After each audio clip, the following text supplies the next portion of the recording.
ফেব্রুয়ারিতে নির্বাচন হবে না, কারণ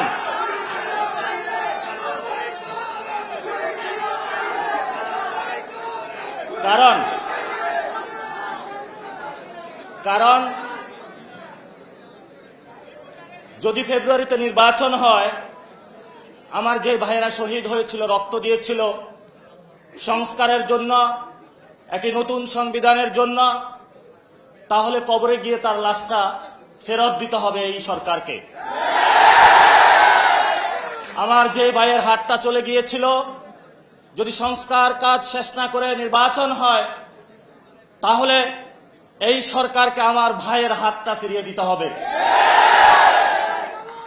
যে মায়ের বুক খালি হয়েছিল, যদি সংস্কার ছাড়া, একটি নতুন সংবিধান ছাড়া বাংলাদেশে নির্বাচন হয়, তাহলে ওই মায়ের বুকের সন্তানকে ফেরত দিতে হবে। অনেক বাচ্চাকে দেখেছি এখনো বুকের দুধ পান করে, কিন্তু বাবা শহীদ হয়েছে। তাদের সাথে যখন কথা বলেছি, তাদের মুখের ভাষা পাইনি, শুধু চোখের ভাষা পেয়েছি। চোখের ভাষাটা ছিল অশ্রু।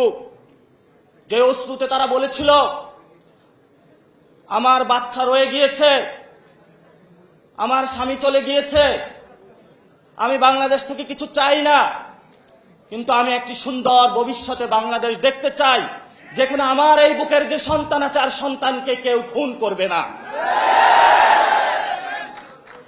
কিন্তু বাংলাদেশে আমরা দেখতে পাচ্ছি একই সংস্কৃতির ডামাডোলে, একই ফেসিবাদী সংবিধানে,